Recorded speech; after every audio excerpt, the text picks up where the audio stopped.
ఓం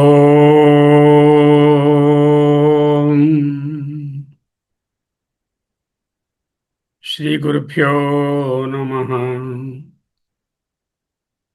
చాందోగ్యోపనిషత్తు సమీక్ష, రెండవ ఖండం, రెండవ అధ్యాయం. రెండవ అధ్యాయంలో 9 ఖండాలు అయినాయి. దశమ ఖండం చూడాలి. అతిమృత్యు సామ ఉపాసన.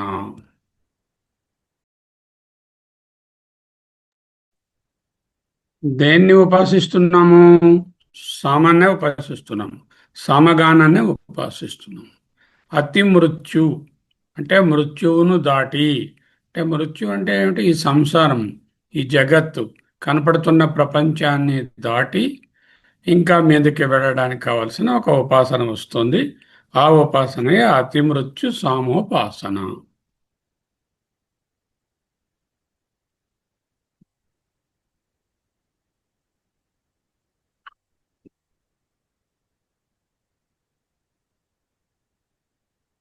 మృత్యు ఆదిత్య అహోరాత్రాదికాలేన జగత ప్రమాపయుతృత్వాత్.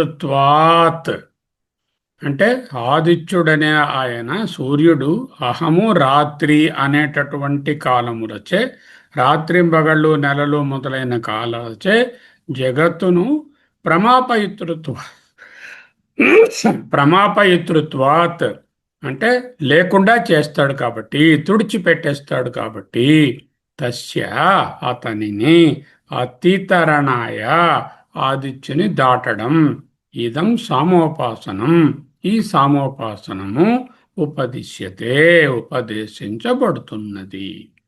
అధ ఖలు ఆత్మ సంమిత మతిమృత్యు సంమితం అతిమృత్యు సప్తవిధగం సామోపాసీత. ఇంకార ఇతి త్రయక్షరం, ప్రస్తావ ఇతి త్రయక్షరం తత్సమం. ఇక్కడ ఏం చేస్తారంటే, ఉపాసన చేస్తున్నది దేనిని? సామాన్ని. సామాన్ని దేనితో ఉపాసన చేస్తున్నాము? సామము, సామగానంలో ఉండేటటువంటి ఈ భాగాన్ని 22 అక్షరాలు కలిగినటువంటి గానం అది. ఎన్నో గానాలు ఉన్నాయి సామగానంలో. ఒక భాగంలో, మొదటి భాగంలో 22 అక్షరాలు ఉన్నాయి. ఇంతకుముందు ఎలాగైతే ఉద్గీతాలో ఉద్గీత అనేటువంటి 3 విధాలుగా మనము ఉద్గీత అని 3 అక్షరాలుగా ఉపాసించాము మొదటి అధ్యాయంలో, ఇక్కడ 22 అక్షరాలను ఉపాసించాలి. 22 అక్షరాలు ఉపాసించాలంటే 3 3 3 అలా లెక్కేస్తే 21 వస్తున్నాయి. మరి 22వ ఉన్నది అనేటటువంటి విధంగా 22 అక్షరాలను 21 + 1గా విడగొట్టి మనము చూస్తున్నాం. సో ఇక్కడ చూడడానికి ముందు కొంత ప్రియాంబుల్ మీకు చూపిస్తాను.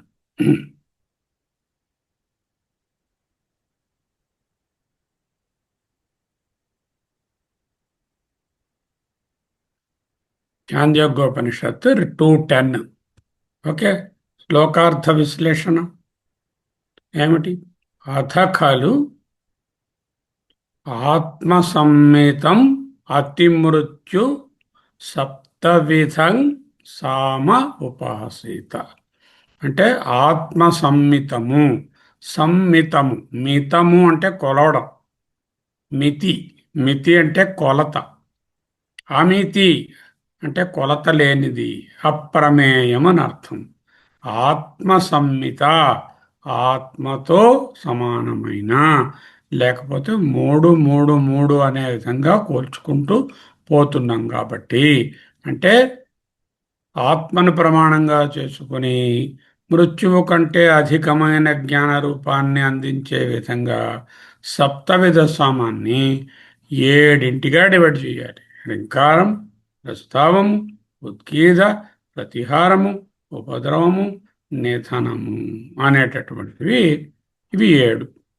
మధ్యలో ఆది ఒకటి ఉన్నది, తర్వాత ఉపద్రవం ఒకటి ఉన్నది, అది కూడా రాసుకోవాలి. హింకారము, ప్రస్తావము, ఆది, ఉద్గీత, ప్రతిహార, ఉపద్రవ, నిధన, ఈ ఈ విధంగా 7 కలిపితే మొదట చూడండి ఏమిటున్నాయి?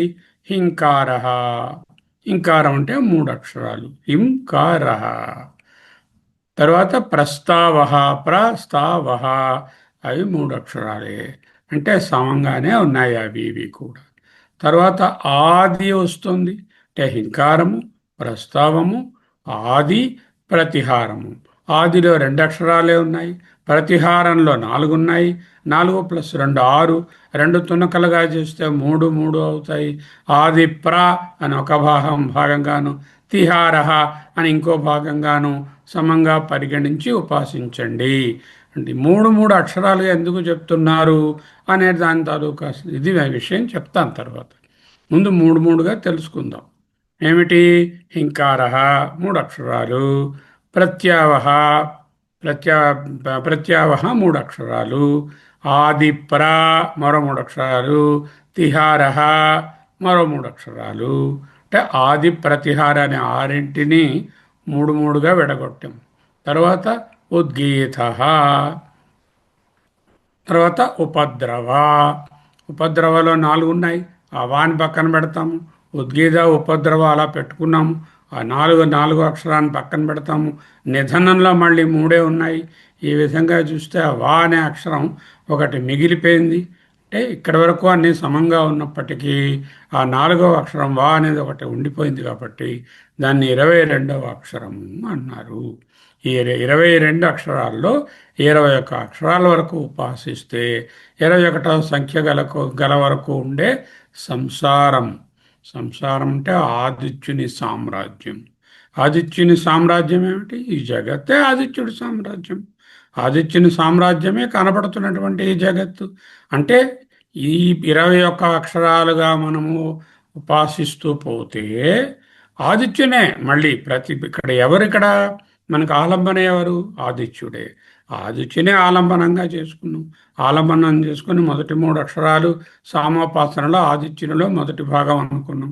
తర్వాత 3 అక్షరాలు హింకారం, తర్వాత ప్రస్తావ, ఆ తర్వాత ఆది, ఆ తర్వాత మనం ఏంటంటే వరాసగా మనం చెప్పుకున్నామో అవన్నీ కూడా ఒక్కొక్కటి చెప్పుకుంటూ 21 అక్షరాలుగా ఆదిత్యుని పొందుతారు. అంటే 21 రూపములు ఉన్నటువంటి ఆదిత్యుని 21 అక్షరాలతో సరిపెట్టాం. కానీ ఇంకొక అక్షరం మిగిలిపోయింది. అంటే అంటే ఏమిటవుతుంది? దాన్ని కూడా ఉపాసిస్తే అంతవరకు ఏకవింశతి అంటే 21. ఇక్కడికి వచ్చేసరికల్లా ద్వావిశంతి 22వ అక్షరం ఉన్నది. అంటే సూర్యుడిని దాటి ఉన్నారు. అంటే ఈ సంసారం కనిపిస్తున్నటువంటి ఈ మర్త్యలోకాన్ని దాటి ఉండేటటువంటి స్వర్గలోకాన్ని పొందుతారు. దానినే నాకం, దానినే విశోకం అని కూడా అంటున్నారు. నాకం అని ఎందుకు అన్నారు? కం అంటే దుఃఖం, అకం అంటే దుఃఖం లేకపోవడం. నా అకం దుఃఖం లేకుండా లేకపోవడం అంటే సుఖం ఉండడం. మళ్ళీ చెప్తాను చూడండి. కం అంటే దుఃఖం, అకం నో దుఃఖం, నా అకం అంటే దుఃఖం. దుఃఖం కం అంటే దుఃఖం, నాకం అంటే దుఃఖానికి అతీతమైనటువంటిది. శోక శోకానికి అతీతమైనది. కమ్ము సుఖము, అకమ్ము సుఖం లేదు దుఃఖము, నాకం అంటే శోకరహితమైనటువంటి పరిస్థితి. అక్కడ దాని ఫలితాన్ని కూడా చెప్పారు. 6వ మంత్రంలో ఏం చెప్తారు? ఆదిత్యస్య జయం. ఏదైనా జయం అంటే ఏమిటి? అంటే పొందుట. ఫలానా విజయనగరాన్ని నేను జయించాను అంటే ఏంటి? విజయనగరాన్ని పొందాను. అంటే పూర్వం రాజులు యుద్ధం చేసినట్టుగా వాళ్ళు ఏదో ఆక్రమించుకున్నారు, ఆధిపత్యం సంపాదించారు అని కాకుండా పుత్రుల చేత ఈ లోకాన్ని జయిస్తాడు అంటే ఈ లోకంలో సర్వసమృద్ధిని పొందుతాడు అని అర్థం. జయం అంటే పొందడం అని అర్థం. దాన్ని మించి ఉన్న పరం జయాన్ని పొందుతాడు. అంటే మృత్యువుని దాటి ఉన్నటువంటి ఆనందాన్ని పొందుతాడు. ఉపసంహారంలో ఏం చేస్తున్నారు? ఏ విధంగా ఉపాసన చేస్తే వాడు మృత్యువుని అధిగమిస్తాడు. అంటే ఇక్కడ మృత్యువుని అధిగమిస్తాడంటే మరి మృత్యువు లేకుండా అయిపోతే, జన్మరాహిత్యం అయిపోతే ఆత్యంతిక మోక్షం అవుతుంది కదా. అలా కాదు. ఇది ఆత్యంతిక మోక్షం కాదు, సాపేక్షిక అమృతత్వం. ఆత్యంతిక మోక్షం ఉపాసనల వల్ల కలుగదు, అది జ్ఞానం వలనే కలుగుతుంది. అందువలన సాపేక్షిక అమృతత్వాన్ని అంటే బ్రహ్మలోకాన్ని లేక స్వర్గలోకాన్ని పొందుతాడు అని అర్థం. ఉపాసన తాలూకా అర్థం ఏమిటి? సామగానంలో భాగాలు ఏమిటేమిటి? హింకారము, ప్రస్తావము, ఉద్గీత, ప్రతిహార, ఉపద్రవ, నిధన. మధ్యలో ఆది కూడా చేర్చుకోవాలి. హింకార, ప్రస్తావ, ఆది, ఉద్గీత, ప్రతిహార, ఉపద్రవ, నిధన. హింకార అహింకార మూడు అక్షరాలు సరిపోయి, ప్రస్తావ ప్రస్తావ సరిపోయి, ఆదిలో రెండే ఉన్నాయి కాబట్టి దాని ప్రక్కన ఉన్న అక్షరాన్ని ఒకటి తెచ్చుకుంటాము. ఆ తర్వాత ఉద్గీతలో మూడే ఉన్నాయి, ప్రతిహారలో తిహార మిగులుతుంది. ఉపద్రవ అనే దాంట్లో నాలుగు ఉన్నాయి, ఉపద్ర అనే పెట్టుకుంటాము. ఆ వా అనేటువంటిది పైకి ఉంచుకుంటాము. నిధన అనే దాంట్లో మూడు అక్షరాలు ఉన్నాయి, ఆ వకారమే 22వ అక్షరము. సంఖ్యాత్మక దృష్టితో ఆత్మని పోల్చి ఒక సమతా దృష్టి అంటే బ్యాలెన్స్, సిమెట్రీ చూడడానికి కోసం ఈ ఉపాసన చేయమని బోధిస్తున్నారు. సమ అంటేనే సామము, సామ అంటేనే సమము, సమం అంటేనే సమతా దృష్టి. ఆ ఆ యొక్క సమవేదాన్ని ఈ విధంగా ఉపాసించడం కూడా 3 3 3 3 అంటూ సిమెట్రిక్గా చేయడం ఏదైతే ఉందో అది ప్రతి భాగము కూడా ఆత్మ యొక్క ఒక అంగంగానే జయమవుతుంది. ఇక్కడ ఆత్మ అంటే పరబ్రహ్మము కాదు. ఎక్కడైనా ఇక్కడ ఆత్మ అని కనబడింది అనుకోండి, ఆత్మ అంటే ఈశ్వరుడనే అర్థము, అంటే బ్రహ్మమనే అర్థము, పరబ్రహ్మమనే అర్థం కాదు. ఎందుకు? ఇది ఉపాసన కాబట్టి.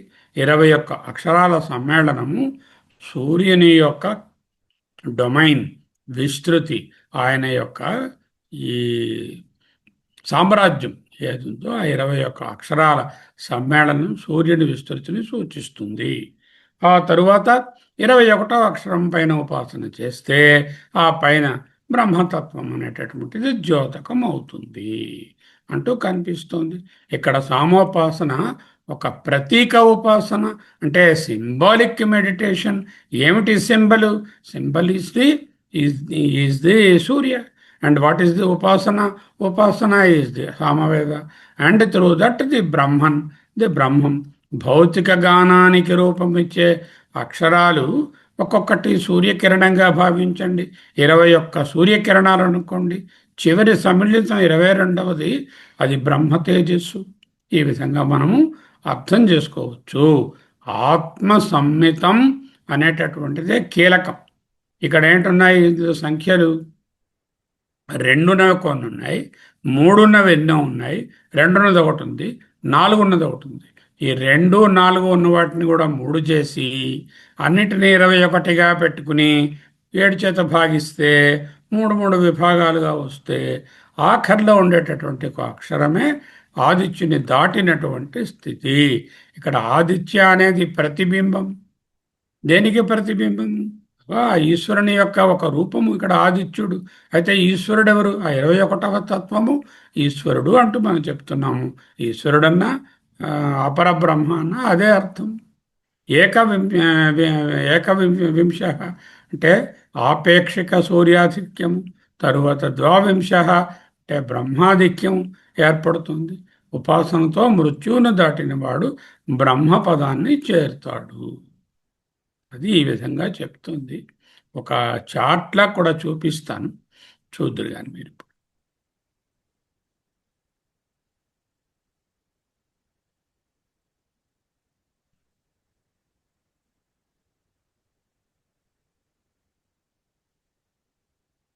కనిపిస్తుందా?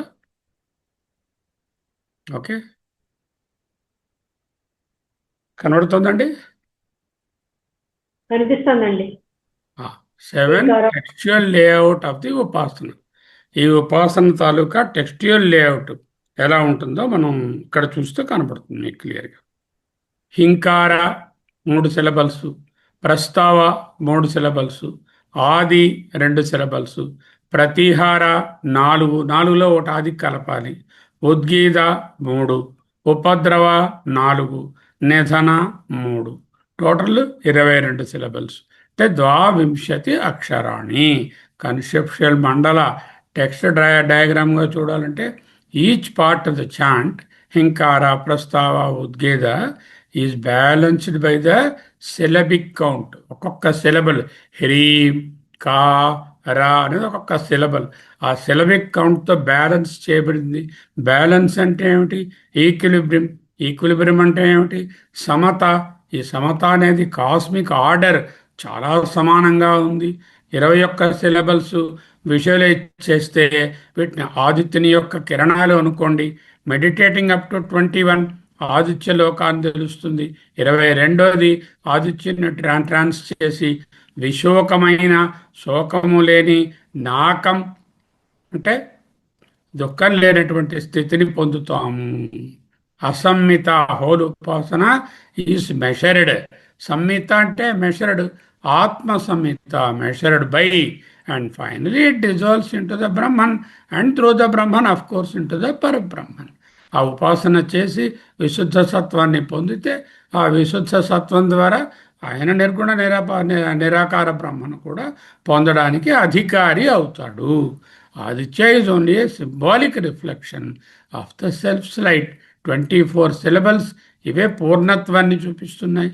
21 syllables transcending the dualistic thing, అద్వైత పూర్ణ ఆనంద సాధనకు. 21ని అతి మృత్యు. అతి మృత్యు అంటే డ్యుయాలిటీని దాటడము, శోకరహిత ఆనంద స్వరూపము. చూడండి ఈ చార్ట్ ఎలా ఉంది.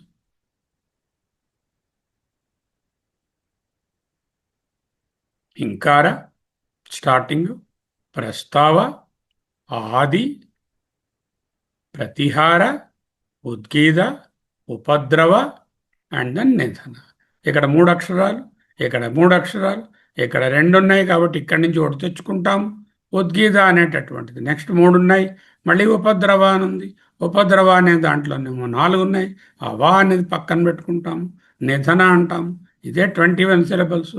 ఆ వకారమే 22వ సిలబల్. అంటే ఒక డయాగ్రమెటిక్గా చూసినట్లయితే దీనిని సైక్లికల్గా చూడాలి. ఈ విధంగా అంటే ఒకసారి హింకారం దగ్గర మొదలుపెట్టి నిధనం దగ్గరకు వచ్చేసి మళ్ళీ హింకారము, అలా సర్కిల్, మళ్ళీ నిధనము, ఇలా కొంతసేపు దానిని ఉపాసించడం. ఇప్పుడు మనకు ఒక డౌట్ వస్తుంది, ఎందుకంటే 3 అక్షరాలు, ఈ 3 తాలూకా సిగ్నిఫికెన్స్ ఏమిటి అనేటటువంటి సందేహం రావచ్చు. ఇప్పుడు చూడండి, ఆలోచించండి. 3 అనేది ఆర్షధర్మంలో, ఉపనిషత్తులలో కూడా ఎంతో ప్రామాణికమైనటువంటి నెంబర్. ఎందుకు? 3 అవస్థలు, జాగ్రత్త, స్వప్న, సుషుప్తి, 3 లోకాలు. ఏమిటి? భూ, భువ, సువ. 3 స్థితులు, జాగ్రత్త, సృష్టి, స్థితి, లయాలు. 3 మూర్తులు, బ్రహ్మ, విష్ణు, మహేశ్వరుడు. లేకపోతే త్రిశూలము అంటే 3 ఉన్నాయి. అంతెందుకు, పెళ్లి చేసుకుంటున్నప్పుడు 3 ముళ్ళు. ఎవరికేం చెప్పండి, ముమ్మారు చెప్పడం, 3 సార్లు చెప్పారు అంటే 3 ముమ్మాటికి నిజం అంటారు. ఆ 3 అనే సంఖ్యకు ఒక ప్రత్యేకమైనటువంటి సింబల్ ఉంది మన ఆర్షధర్మంలో. మీరు ఆలోచించండి, ఎన్నో 3 ఉంటాయి. శరీరత్రయం అనండి, ప్రపంచత్రయం అనండి, అవస్థాత్రయం అనండి, లేకపోతే త్రిశూలం అనండి, త్రిమూర్తులు అనండి, సృష్టి స్థితి లయాలు అనండి, 3 మార్లు చెప్పడం అనండి, లేకపోతే 3 ముళ్ళు వేయడం అనండి, లేకపోతేనేమో ప్రదక్షిణం చేస్తారు కోవిలికి వెళ్ళి. ఎందుకు 4 మార్లు చేయకూడదు? ఎందుకు 2 మార్లు చేయకూడదు? ఎందుకు 3 మార్లు చేస్తారు? ఆధ్యాత్మిక, ఆది భౌతిక, ఆది దైవిక అనేటటువంటి 3 రకములైనటువంటి శక్తులు, తాపముల నుంచి పోవడానికి ఒక్కొక్కదానికి ఒక్కటి. ఈ విధంగా 3 అనే సంఖ్యకు అత్యంత ప్రమాణము మనకు. ఇవే కాదు, కాస్మిక్ ఇది కూడా జనరల్గా కాస్మాలజీలో కూడా చూస్తే అన్ని ట్రైఫోల్డ్గా ఉన్నాయి. అంతెందుకు, మన దేశ పతాకం ఉన్నది. ఆ పతాకానికి ఎన్ని రంగులు పెట్టారు? ఎందుకు 4 రంగులు పెట్టలేదు? ఎందుకు 3 రంగులు పెట్టారు? అంటే మన ధర్మంలో, ఆర్షధర్మంలో 3 అనే సంఖ్యకు అత్యంత విలువ ఉన్నది. ఇక్కడున్న స్టెప్స్ ఏమిటి? హేంకారము, ప్రస్తావము, ఆది, ప్రతిహార, ఉద్గీత, ఉపద్రవ, నిధనం. దేంట్లో ఏంటంటే అన్ని మూడు మూడు ఉన్నాయి కానీ రెండు చోట్ల గిట్టుబాటు అవ్వలేదు. ఆది దగ్గరికి వచ్చేసరికి రెండే ఉన్నాయి కాబట్టి పక్కనున్న ఓ ప్రా తీసుకొచ్చి దీంట్లో కలుపుకో అన్నారు. అలాగే ఉపద్రవలో ఒకటి ఎక్స్ట్రా ఉంది, ఆ ఎక్స్ట్రా దాన్ని పక్కన పెట్టు, ముందు మూడు మూడు మూడు 21 అవని, ఆ ఎక్స్ట్రా దాన్ని వరకు నువ్వు ఉపాసన చేస్తే ఆదిత్యుని పరిధిని దాటి ఆదిత్య మండలంలో ఉన్న సామ్రాజ్యం, ఈ సామ్రాజ్యం అంతా ఎవరి సామ్రాజ్యము? ఆదిత్యుని సామ్రాజ్యమే. ఎందుకు? ఆయనే రోజుని, నైట్ని, నెలలను, ఋతువులను, పక్షాలను, మాసాలను కలిగిస్తున్నాడు ఆయన. అటువంటి ఆదిత్యునిదే ఈ మొత్తం మండలం. ఈ ఆదిత్య మండలం అంటే 21 సిలబల్స్తో కూడిన ఈ విజిబుల్ సంసార మండలం ఇది. దీన్నే సంసారము అన్నాము. సంసారం అంటే భార్యతో పిల్లలతో ఉండడం కాదు. సంసారం అంటే సమ్యక్ సరతీతి సంసారం. ఈ విధంగా తిరుగుతుంది ఈ ప్రపంచమంతా ఆ 21 సిలబల్లో. ఎవరైనా సరే సామగానంలో ఉన్నటువంటి 22వ అక్షరాన్ని కూడా ఉద్దేశించి చక్కగా డీప్గా ఉపాసిస్తే అటువంటి వారికి ఈ స్థితిని దాటి మీదకు వెళ్ళే స్థితి ఉన్నది అంటూ తెలుస్తోంది. సరే, ఇప్పుడు మనం ఏం చెప్పుకున్నాం? ఈ విధంగా మనము చూడడం వల్ల మనకు మూడు మూడుగా చూడడం అనేది ఒక ఆనవాయతీ, ఒక కష్టం, ఒక ప్రామాణికము మన యొక్క దీంట్లో. అంచేత ఈ విధంగా చేస్తాము. ఇప్పుడు చూడండి ఒక్కసారి మళ్ళీ ఇంకొక షేర్ చేస్తాను మీకు. దీన్ని ఒక డయాగ్రమాటిక్గా ఫ్లో చార్ట్లా వేసుకుంటే కనిపిస్తుందా మీకు? కనిపిస్తాను. హింకారము, దానికన్నా ముందు ఫస్ట్ హింకారం, అది కనపడలేదేమో మీకు. హింకారము, ప్రస్తావము, ఆది ఆది, ప్రతిహారము, ఉద్గీత, ఉపద్రవ, నిథన, ఆది, అంతవరకు వచ్చేసరికల్లా 21 అయిపోయి. పరమాత్మ అంటే అపరబ్రహ్మ లేక ఈశ్వరుడు, అదే విశోకమైనటువంటి స్థానము, అది 22వ. ఇది ఈ విధంగా ఫ్లో చార్ట్ లాగానైనా రాసుకోవచ్చు. లేకపోతేనేమో మీరు దీనిగానైనా మన సర్క్యులర్గా ఉన్నటువంటి డయాగ్రామ్ గానైనా మీరు రాసుకోవచ్చు. ఓకే. సో సో ఈ విధంగా మనమేమో దీన్ని చూసి ఉన్నాము. ఇప్పుడు మంత్రములలోనికి పోదాం. మంత్రములలోనికి పోవాలంటే చాందోక్యం. ఓకే. అథ ఖలు ఆత్మ సంమితం అతిమృత్యు సప్తవిధగం సామం ఉపాసీత. సామో ఉపాసీత. హింకార ఇది త్రయక్షరం, ప్రస్తావ ఇది త్రయక్షరం, తత్సమం. ఈ మూడు మూడు ఈక్వల్గా చక్కగానే అథ, అటు పిమ్మట. ఎటు పిమ్మట? అంతకుముందు చెప్పారు, వాగుపాసన చెప్పారు, ఆదిత్యుని యొక్క ఉదయము ఇత్యాది ఇవి అన్నీ చెప్పుకుంటూ రకరకాల స్టేజెస్ ఆదిత్యుని అన్ని సప్తవిధ సామంగా చెప్పారు. ఆయన పొద్దున్న ఉదయడానికి ముందు, తర్వాత ఉదయించాడు, ఆ తర్వాత మార్నింగ్లో ఫస్ట్ హాఫ్ అలా చెప్పుకుంటూ వచ్చాం. ఆ తరువాత ఖలు కదా ఆత్మ సంహిత. ఆత్మ అంటే బ్రహ్మ, ఇక్కడ అంటే పరబ్రహ్మ అనే అర్థం. సంహిత, సమ్యక్ మిత, చక్కగా కొలవబడినటువంటి. అతి మృత్యు, మృత్యువును దాటే, అంటే సంసారాన్ని దాటి దానికన్నా పైన ఉన్నటువంటి స్వర్గాది లోకముల యందు సుఖము ఎక్కడైతే ఉంటుందో విశోకమైన స్థానాన్ని పొందడానికి ఉపాసన. సప్తవిధగం, 7 భాగములుగానున్న సామమును ఉపాసీత, ఉపాసించవలను. దాంట్లో ఏమున్నాయి? సామగానంలో హింకారం ఉన్నది. ఇక్కడ అక్షరాలను ఉపాసిస్తున్నాం. హింకార త్రయక్షరం, ప్రస్తావ త్రయక్షరం, తత్సమం. ఓకే. ఉద్గీత అనే దాన్ని ఎలా మనం అప్పుడు చేసాము? ఆదిరితి, ఇంకా ఆది ద్వయక్షరం. అప్పుడు న్యాయంగా మనకి మొదట్లో ఎలా వచ్చింది? మొట్టమొదట ఏంటంటే వరుస అక్కడ ఇంతకుముందు ఉదయించినప్పుడు ఎలా చెప్పుకున్నాము? మొట్టమొదట ఏం చెప్పాము? హింకారం అన్నాం. రెండవది ప్రస్తావం అన్నాం. మూడవది ఆది అన్నాం. తరువాత ఉద్గానం అన్నాం. తరువాత ప్రత్యాహారం అన్నాం. ఇక్కడేం చేసాము, ఆ ప్రత్యాహారాన్ని ముందుకు తెచ్చుకున్నాం. ఎందుకు, ఉద్గానంలో ఆల్రెడీ 3 రెడీగా ఉన్నాయి కదా, వాటిని డిస్టర్బ్ చేయకుండా ఆ తరువాత ఉన్న ప్రత్యాహారాన్ని ముందుకు తెచ్చుకొని ఆదిరితి ద్వయక్షరం అంటే ప్రతిహార ఇది చతురక్షరం తత ఇహైక సమం, ఆ రెండు కలిపి 4+2, ఆ రెండింటిని 3 3గా విడగొట్టుకో అన్నది శృతి. ఓకే, ఆది అనేది ద్వయక్షరం, సప్తవిధస్య సామ్న సంఖ్యాపూర్ణ ఓంకార ఆది ఉచ్యతే. ఈ ఆది అనేటటువంటిది ఓం. ఇక్కడ ఆది అనేటటువంటి శబ్దము ఓంకారంలో ఆ గానంలో ఆది అని ఉండదు, అక్కడ ఓం అని ఉంటుంది ఆ గానంలో. ఓం అంటే ఏమిటి, ఆ ఊమ, మళ్ళీ 3 అక్షరాలు. అంచేత ఆది అన్నా ఓంకారం అన్నా అన్నిటికీ ఆది ఓంకారమే. ఆ ఓంకారం అంటే త్రయక్షరం, ఆది అంటే త్రయక్షరం కూడా సమర్థించుకోవచ్చు.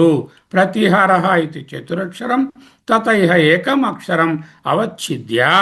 ఈ ప్రతిహారంలోంచి ఒక అక్షరాన్ని కోసేసి అవచ్ఛిద్య ఆద్యక్షరయో, ఆది అనేటటువంటి అక్షరములకు ప్రక్షిప్యతే కలుపుకో. అలా కలుపుకుంటే తేన సమం భవతి, తేన సమం ఏవ భవతి. ఇక్కడ ఆర్డర్ మారింది చూసుకోండి. హ్రీంకారము, ప్రతిహారం, ప్రస్తావము, ఆది, ప్రతిహారము, ఉద్గానము, ఉపద్రవ వా పక్కన పెట్టుకున్నాము, నిధనము వా లాస్ట్లో, ఉద్గీత ఇతి త్రయక్షరం, ఉపద్రవ ఇతి చతురక్షరం, తిభిస్త్రిభి సమం, 3 సమం చేయండి.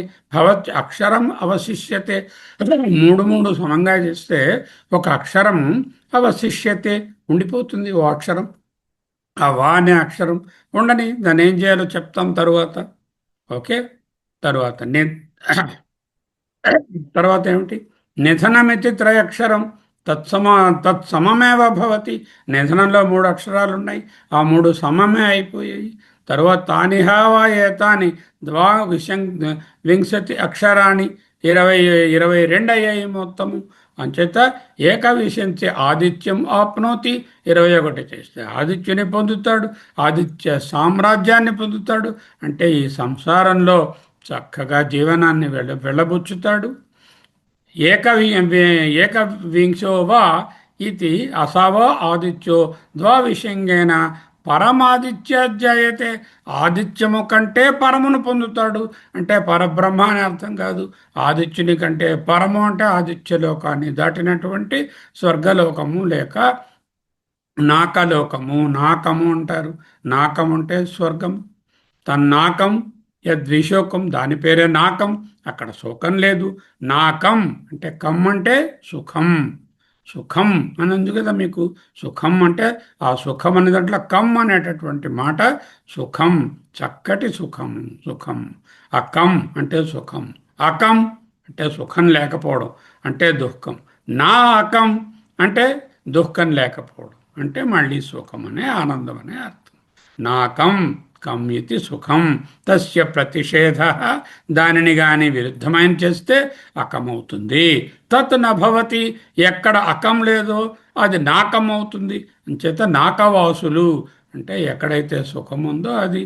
సపోజ్ మరి ఈ దేశంలో ఈ కాలంలో ఈ ఇంట్లో ఏ విధమైన ద్వంద్వాలు లేకుండా హాయిగా దుఃఖం లేకుండా ఉన్నారనుకోండి, అది స్వర్గం కాదా?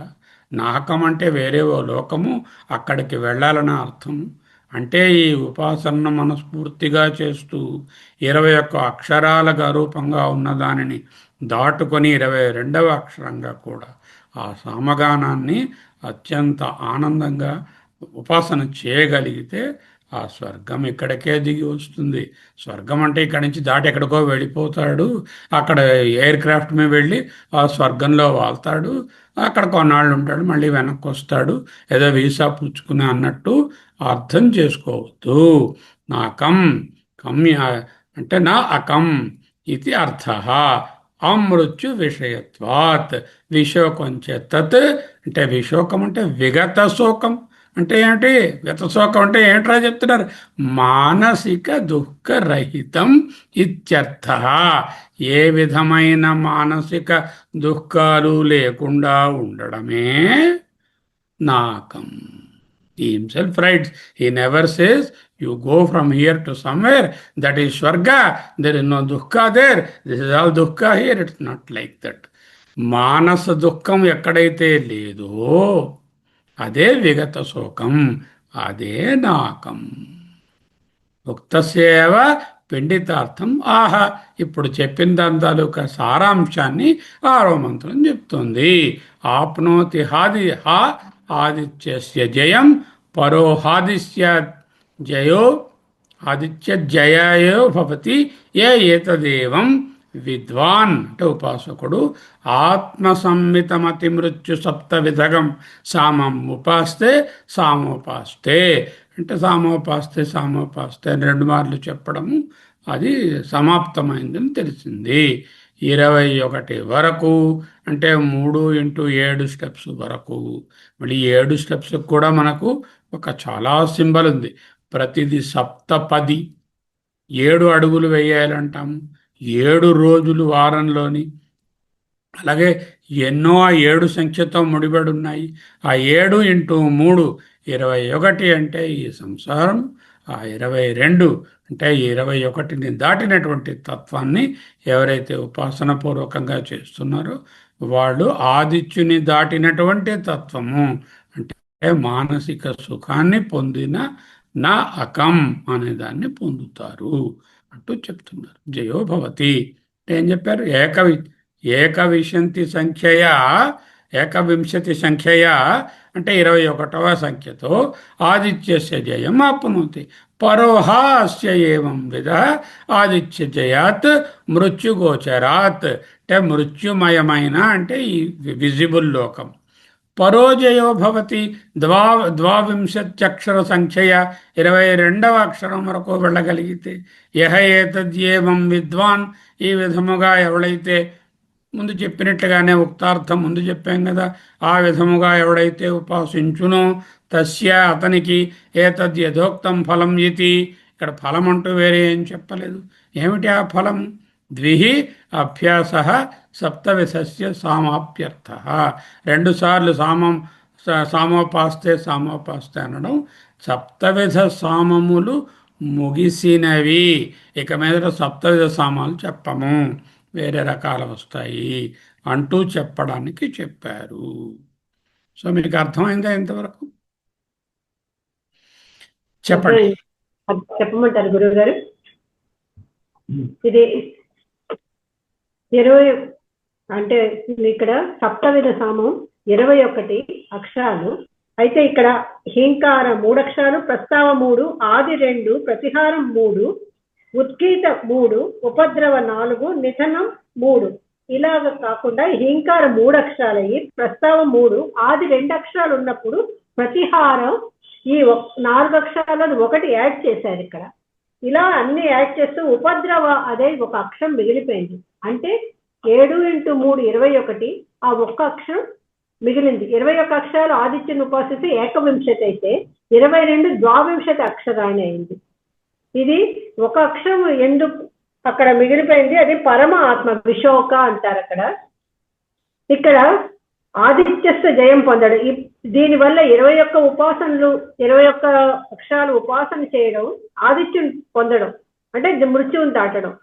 అది 22వది దాటడం, 21 చేసి 22వది చేయడం అంటే సాపేక్షిక అమృతత్వం, స్వర్గలోకం పొందడం అంటే సమజాదృష్టిగా చూసి ఉపాసన చేయడం. ఇది ఆత్మ యొక్క అంగాన్ని ప్రతి భాగాన్ని ఉపాసన చేయడం. ఇప్పుడు ఒకసారి మళ్ళీ షేర్ చూపిస్తాను మీకు, చూడండి. ఈ షేర్ ఒక్కొక్కటి కొన్ని బొమ్మలు వేశాను. ఆ బొమ్మలు చూస్తే మీకు కొంత ఐడియా వస్తుంది.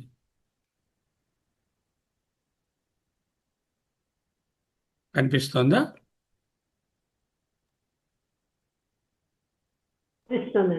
అథ ఖలు ఆత్మసంహితం ఉపాసన, ఆత్మసంహిత సామోపాసన. ఆత్మసంహిత సామోపాసనలో ఫస్ట్ స్టార్టింగ్ ఏమిటి? హ్రీంకారము 3 సిలబల్స్. ఆ తర్వాత ఏమిటి? 3 సిలబల్స్ ప్రస్తావము. ప్రస్తావం తర్వాత ఏమోను ఆది అనేటటువంటిది ఉద్గీత కలిపి 3 3 6 అయిపోయి, తర్వాత ప్రతిహారము, తర్వాత నిధనము. ఈ ఉద్గీతలో మూడును, ఆ ఉద్గీతకు బదులు ఇక్కడ మనం ప్రతిహారం తెచ్చుకున్నాము. ప్రతిహారం తెచ్చుకుని దాన్ని కంప్లీట్ చేసాం. అదే చెప్తున్నాము. దిస్ ఇస్ ది ఆత్మ సంహిత. అతిమృత్యు సప్తవిధ సామోపాసన. సామ ఇస్ రికౌండ్ ఇంటూ 7 పార్ట్స్. ఇంకార 3, ప్రస్తావం 3, ఆది 2, ప్రతిహార 4, 4 2 6 అయితే మళ్ళీ 3 3 అయ్యాయి. ఉద్గీత 3, ఉపద్రవం మళ్ళీ 4లో ఉంచేసాము. నిధనము టోటల్ 22, ఆదిత్య 21, 22ది transcending the sun. One who meditates on the Sama transcends death, hence it is called Atimrutyu Sama. Fruit attains heaven, Nakam, Visokam, victory beyond the sun. జయం అంటే సర్వ సంపదలను పొందడము, తరువాత బ్రహ్మలోకము లేక స్వర్గలోకాన్ని పొందడము, అపర బ్రహ్మ వరకు అని అర్థం. ఇప్పుడు నాగరత్నం గారు, మీరు 3 3 3 అని అనడానికి ఏమిటి కారణము అని ఒకసారి అడిగి ఉన్నారు మీరు. ఇప్పుడు అర్థమైందా ఎందుకు అన్నారు? ఆవిడ ఓపెన్ చేయడానికి ఉందో లేదో.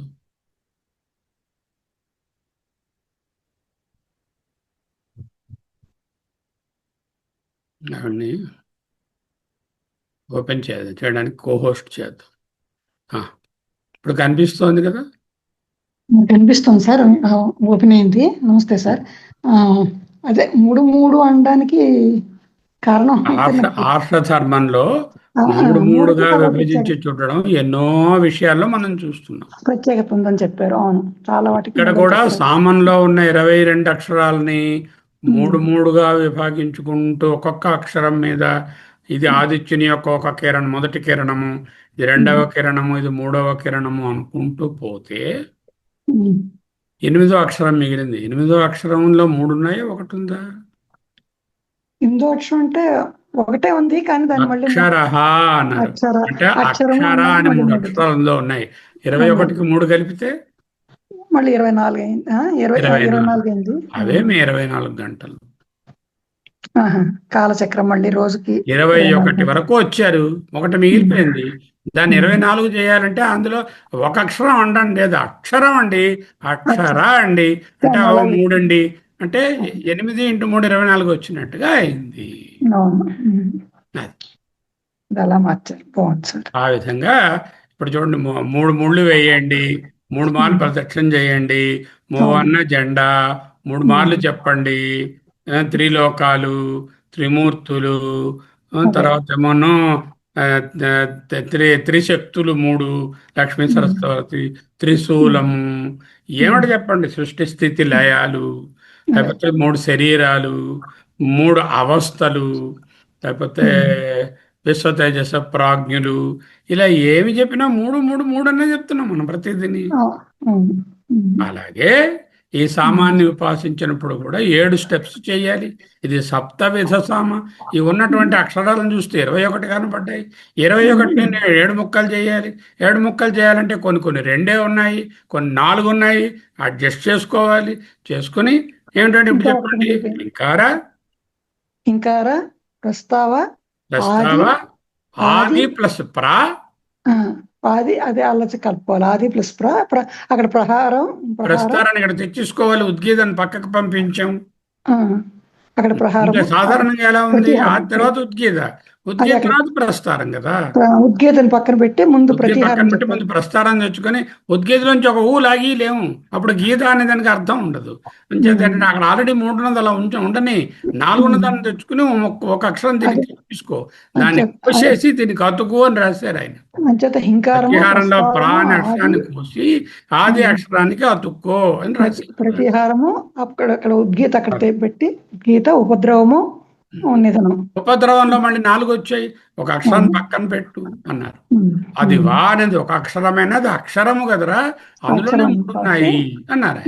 అలా చెప్పారు. అదే అప్పుడు కూడా అలా చేయడం వల్ల 24 గంటలు అలా ఉంచండి. ఈ సామోపాసన సమంగా ఉన్నది.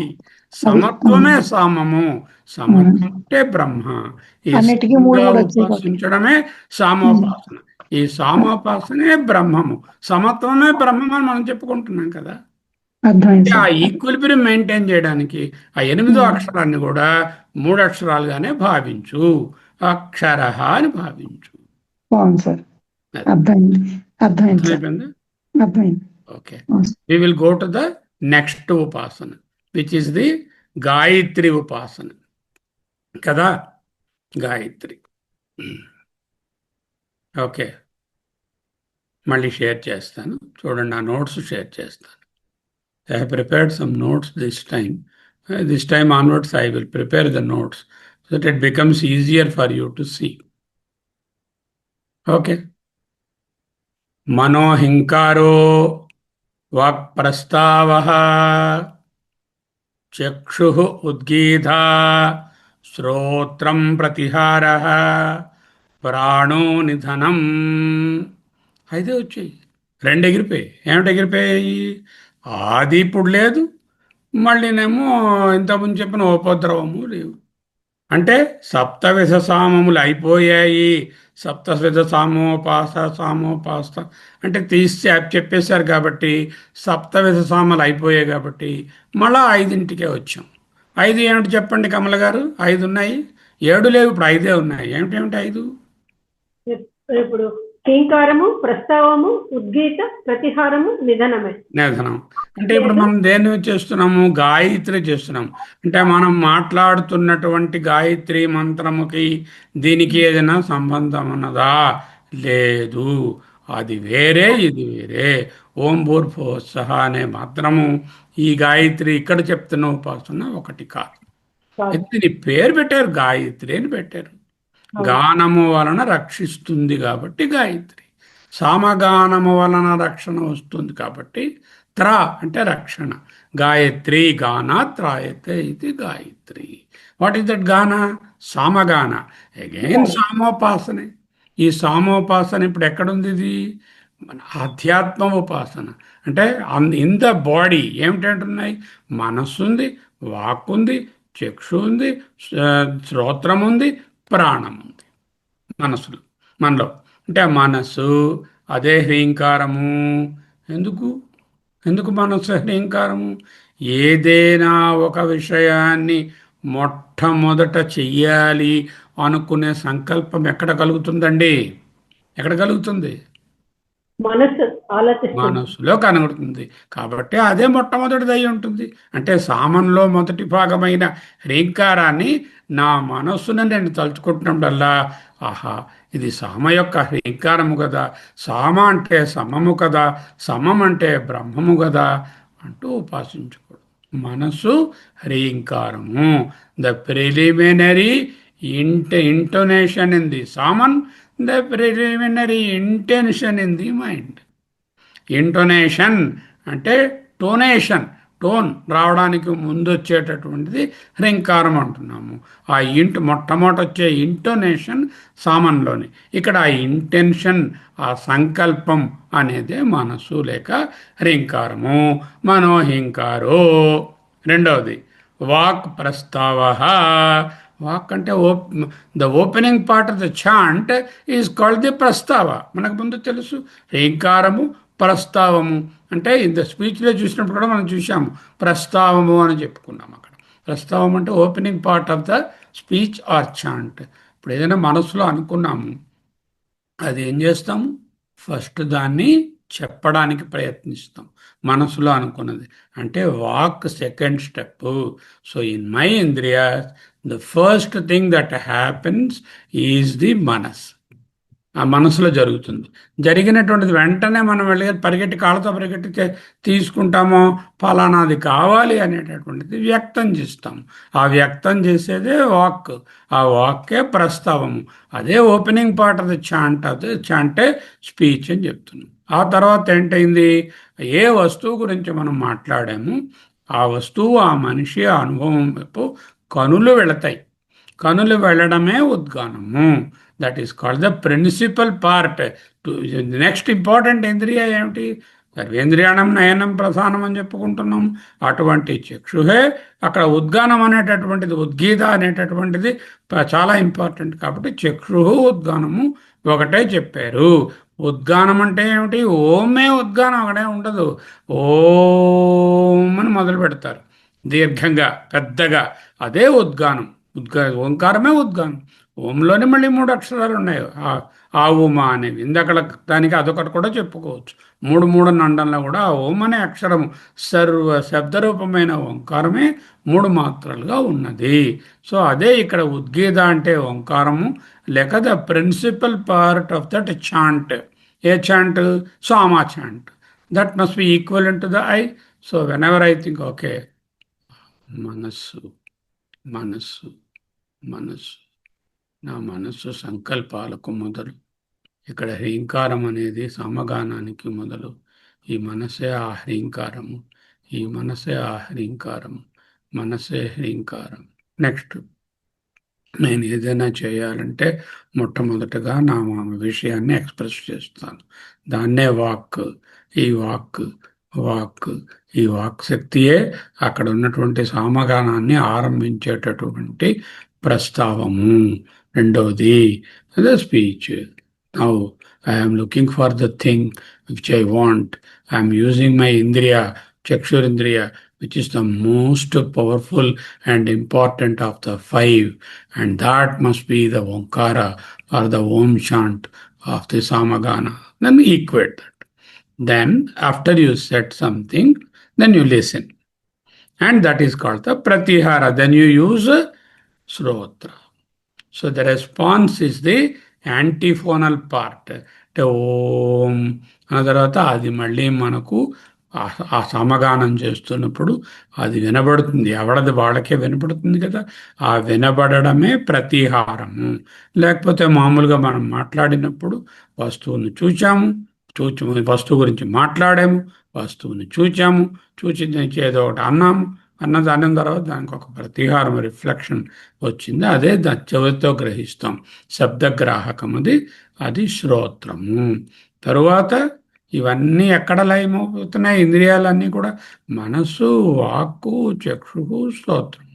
వాక్ అంటే సకల కర్మేంద్రియాలు, చక్షుషు అంటే సకల సకల జ్ఞానేంద్రియాలు, అంటే శ్రోత్రం కూడా దాంట్లో కలుపుకోండి. ఇక ఇవన్నీ విలీనం అవుతే ఎక్కడ విలీనం అవుతున్నాయి? మళ్ళీ ప్రాణం. నిద్రపోతే ఇంద్రియాలు మనస్సు పడుకుంటే ప్రాణం పడుకుందా? పడుకోలేదు. అదే నిధనం, the concluding part where the song subsides. That is the prana. ఎక్కడైతే ఈ సమగానం ఆగుతుందో, ఆ నిధనం అవుతుందో అదే ప్రాణము. ఈ విధంగా మనస్సు, వాక్కు, చక్షుషు, శ్రోత్రము, ప్రాణము. మనస్సు అంటే అంతరేంద్రియాలు, వాక్ అంటే బాహ్యేంద్రియాలు, ముఖ్యంగా మాట. చక్షుష్ అంటే అన్ని రకములైనటువంటి ఇంద్రియాలు.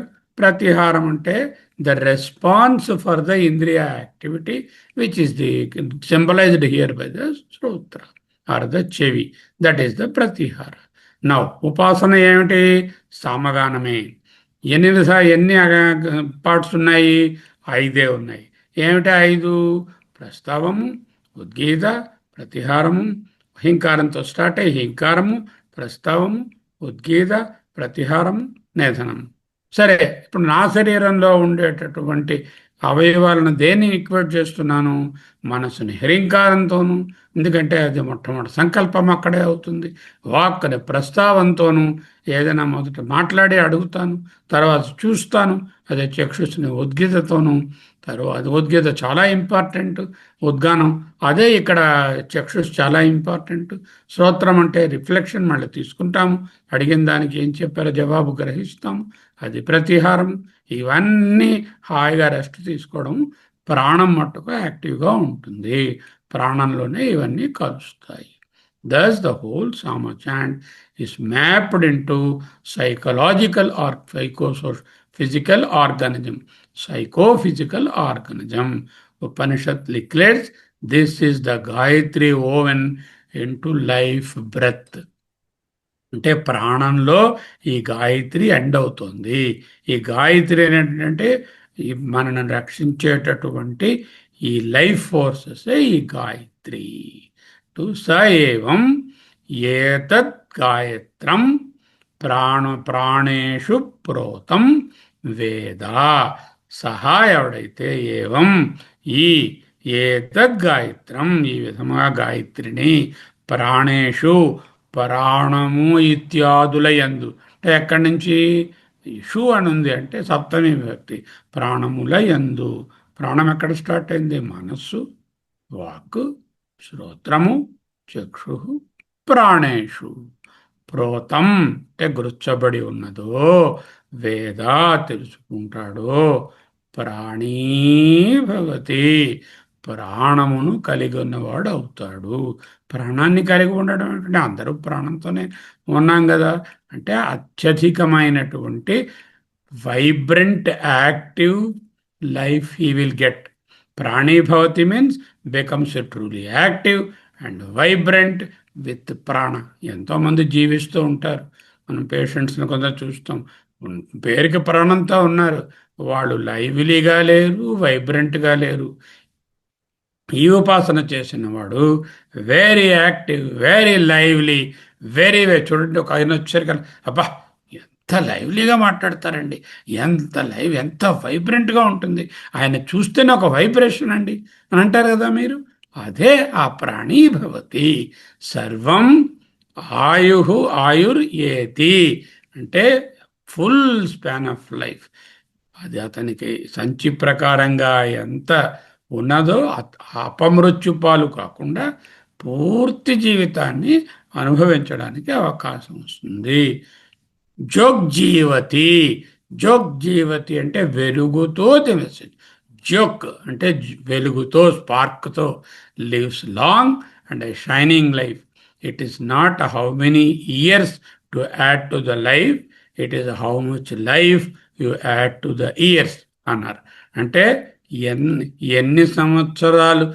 నీకు ఆయుర్దాయానికి చేర్చుకుంటావని కాదు ఆ సంవత్సరాలలో ఎంత జీవితాన్ని దాంట్లో ఉంచుతావో షైనింగ్ లైఫ్ని అది ఇంపార్టెంట్ అదే జోగ్ జీవతి మహాన్ ప్రజాయ పశుభిర్భవతి ఇది మహాన్ గొప్పదైనటువంటి ప్రజాయ ప్రోజని పశుభి అంటే సంతా అక్కడ వెళ్తూ ఆ కాలంలో పశువులే సొమ్ము పశువులే సొమ్ము అంటే ధనం భవతి మహాన్ కీర్త్యా మహామనాహ స్యాత్ attains great fame and noble mind తద్వ్రతం this is a discipline a sacred observance ఎంత బ్యూటిఫుల్గా ఉందో చూడండి నేను సంకల్పిస్తున్న ప్రతిదీ కూడా సమముగా నుండుగాక సమమే సామము మొదటి భాగము హీంకారము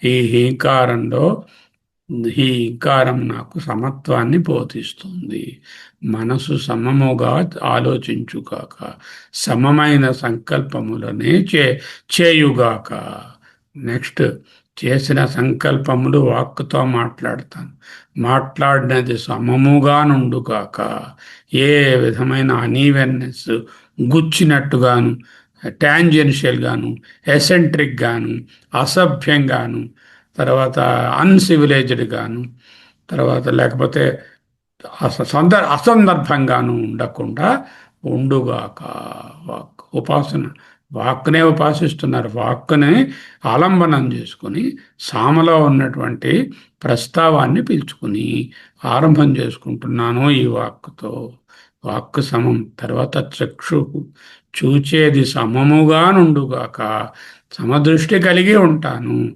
దేని యందు కూడా విషమ దృష్టి కలిగి ఉండను సమమునకు ఆపోజిట్ విషమము సమము కలిపితే విషమం అవుతుంది విషమంగా ఎసెంట్రిక్గా టాంజెన్షియల్గా పోలరైజ్డ్గా ద్వంద్వంగా రాగద్వేషాలుగా చూడను అని ప్రామిస్ చేసుకుంటూ ఈ వాక్ని మూడవది ఈ చక్షువుని ఇదే నాకు ముఖ్యమైనది నేను ప్రపంచాన్ని చూచేటటువంటి దృష్టియే నాకు సరి అయినటువంటి ఆరోగ్యాన్ని ఆనందాన్ని లాంజివిటీని ఇస్తుంది అది ఆ ఓమే చెప్తుంది కాబట్టి ఆ ఓం అనేది ఏంటో సకల శబ్దార్థ ప్రపంచాలు నాకు సమంగా సహకారంగా ఉండాలి అంటే నా వాక్కుని సమంగా చేసుకుంటాను అది మూడవది నాలుగవది ప్రతిహారం అది శ్రోత్రం.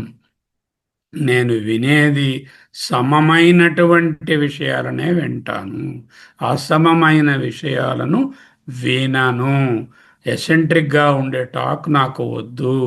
ఏదైనా సమత్వాన్ని, మంచిని, నడవడికను, కల్చర్ని, నాగరికతను నన్ను పురోగతికి తీసుకెళ్ళేదైతే వింటాను, లేదైతే నేను వినను. ఇదే ప్రతీహారము, సామలోనున్న ప్రతీహారము. ఈ విధంగా నేను చేయగలిగితే నా ప్రాణములు అంటే నా జీవిత కాలము అత్యంత శ్రేష్టంగా, సమంగా, సాఫీగా, ఆనందమయంగా సాగిపోతుంది. ఇదే గాయత్రి సామోపాసన. గాయత్రి అనగా గానాత్ త్రాయతే ఇది గాయత్రి. ఈ విధంగా నేను ఉపాసించడమే నన్ను నేను రక్షించుకుంటా. ఎలా ఉందండి? చాలా బాగుందండి. చాలా. ఇప్పుడు ఫిలసాఫికల్ ఇంటర్ప్రిటేషన్ అంటే saman, it's a cosmic chant. సామగానం అనేది it's a cosmic chant. It is mirrored in the entire inner life of man. Mind, speech, sight, seeing, breath are the instruments of experience, and each must be aligned to the sacred chant of sama. ఆ సమత్వానికి వీటిని align చేయడమే ఈ ఉపాసన. దస్ life itself is summon, harmony, not a mere mechanical existence. Life is not a mechanical existence. చూడండి, ఎంతోమంది ఉంటారు. ఎందుకు ఉంటారో వాళ్ళకే తెలియదు, ఏం చేస్తున్నారో వాళ్ళకే తెలియదు. ఏ విధంగా మెకానికల్గా చదివి. Life is not like that. Life is a harmonious living. You live in harmony within yourself. That is called the equanimity. You live in harmony with the surroundings around, with the prapancha around, Srishti around. That is called the equality. Equality and equanimity are the two pillars of Vedanta. Ade Sama, Ade Samam. The Gayatri is not just a meter or a mantra. Gayatri అనే ఛందస్సుని కానీ, ఓం భూర్భువస్ అనే మంత్రం అని కానీ అర్థం కాదు. It is the principle of integration of your faculties. What are my faculties? Mind, fundamentally my speech, what I see, what I hear, and my breath force. All are to be integrated. Just as a chant requires a beginning, middle, conclusion supported by different tones in the samagana, human personality requires the coordinated play of the manas, vak, chakshu, shrotra, and prana. Without this harmony, one's life is fragmented and it can never be fruitful and useful. A person who follows this like that, he will live long అని చెప్తున్నారు. He will live quality of life. He will have a vibrant life. He will have jaya, everything. Prana is the foundation. Notice the chant ends in prana. So from there only it starts again. So where it ends, there only it starts. Breath is both the support and the conclusion. It is the starting and it's also the ending. So once the prana departs, the chant of life, ఈ జీవితం అనే గానం కూడా ఒక ఎండ్కి వస్తుంది. Upanishad constantly places prana at the centre of life. Is sacred because it is the body, all the ఇంద్రియాస్, mind, everything is activated, animated by prana. The meaning of woven, ప్రోతం అనుంది. ప్రోతం అంటే ఇంటర్వోవెన్, అంటే ఇప్పుడు ఆ పడుగు, పేక, అడ్డు నిలువు దారాలు అల్లడం, దాన్ని ఓవెన్. ప్రాణేషు ప్రోతం, woven into pranas, like the like the pearls onto a thread, like the weaving of a kapda. ఒక వస్త్రం ఉన్నది, అడ్డు నిలువు పోగులు ఏ విధంగా ఓతప్రోతంగా ఉంటాయో అవి. Just as the necklace's beauty depends on the unseen thread, so too the life activity depends on unseen Gayatri principle or the prana. Philosophically, consciousness chit is the unseen thread. Sutre Manigana iva, prana is the dynamic expression of that consciousness. Which is the best expression of chit? Prana. fruits of knowledge, longevity, progeny, wealth, fame, noble mind, everything. Symbolically, Ayush means fullness of being, not mere years. Praja and Pasu is creativity and expansion. Kirti means spiritual radiance, remembered by everyone beyond the time. Mahamanas, large-heartedness, expansive consciousness. Thus, Upanishad hints that doing this Gayatri Samopasana as a vrata, take it as a discipline leading to the wholeness. Sarah? So this section of Chandogya teaches that the human being is a living chant. Manishe oka ganam. Gayatri is embodied. To know this, to live in harmony, fullness, and finally transcend mortality by realizing the prana thread is none other than the Brahman. Hinkara mind, Prastava speech, Udgita eye, Pratihara ear, Nithanam breath.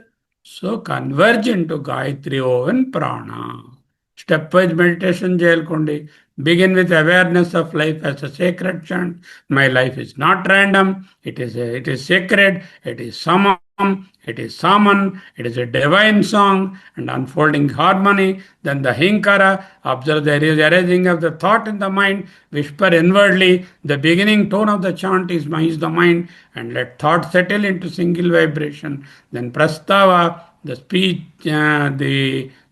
the walk. Feel the power of the utterance of your breath in the throat. Then Udgita, the eye, and Pratihara, the ear. Finally, the Nithanam and Gayatri woven into the prana. And finally, if you understand this prana is nothing but chit, that is jnana, that results in the Parabrahma. How do I do? Sit quietly, let the body be steady, let the breath flow naturally, let the mind soften into awareness, and then wait for a moment. Life is a chant, mind as the hinkara, speech as the prastava, eye as the udgita, ear as the pratihara, and finally breath as the nithanam. Gayatri is in the prana. Finally, the